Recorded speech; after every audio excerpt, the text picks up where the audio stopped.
दूसरा दिन था, हुजूर को गारे सौर में गए तो अबू जाल दरवाजे पे आया। बहुत सारे कुफार उसके साथ थे।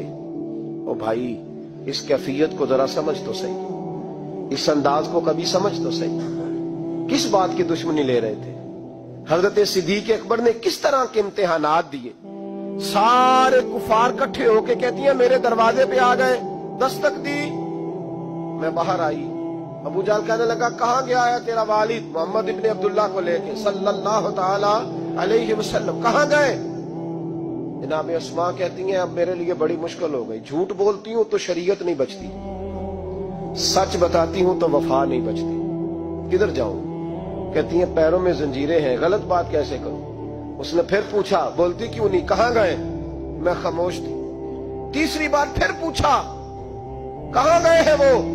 जनाब अस्मा कहती हैं मैंने फैसला कर लिया, शरीयत भी बचानी है, वफा भी बचानी है, दोनों चीजें बचेंगी। बोलो कहां है? यहां तो लोग मर्द होके दीन के लिए नहीं डटते। जनाब अस्मा डट गई, जनाब सिद्दीक अकबर की साहिबजादी, और कहती है अबू जाल ने जब कहा ना बता कहां है, फरमाती है पता नहीं खुदा ने मुझे कितनी कुव्वत अता फरमाई। मैं बोली और बोल के कहा मैं अबू बकर सिद्दीक की बेटी हूं, मैं झूठ नहीं बोल सकती। कहने लगी अबू जाल सुन, मुझे पता है वो दोनों कहां हैं, पर मैं तुम्हें बताऊंगी कोई नहीं।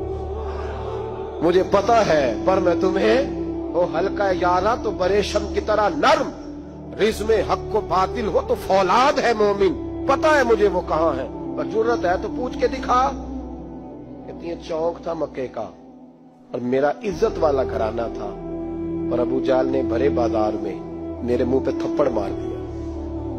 कहती है मेरे कान में बाली थी, नीचे पत्थर था, मैं उसके ऊपर गिरी तो मेरा कान फट गया।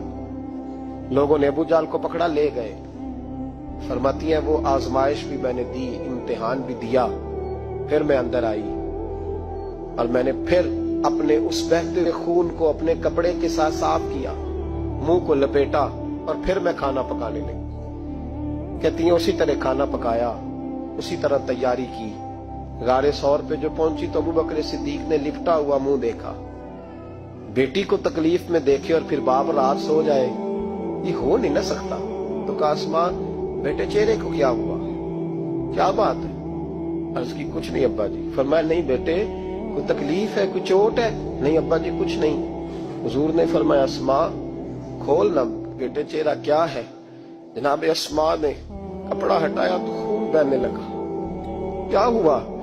अर्ज की हुजूर कुछ नहीं, अबू जाल आया था, पूछता था, क्या बताती? झूठ बोलती तो शरीयत में इजाजत नहीं थी, बता देती तो आपको तकलीफ होती। उसने ना भरे चौक में थप्पड़ मारा, मेरा कान फट गया। हुजूर मैंने कुछ बताया नहीं। नबी करीम सैयद आलम अलैहिस्सलातु सलाम के हाथ उठे और अजीब दुआ दी हुजूर ने। कहा अल्लाह मैं अबू बकर से और इसके घर से राजी हूं, तू भी इनसे राजी हो जा।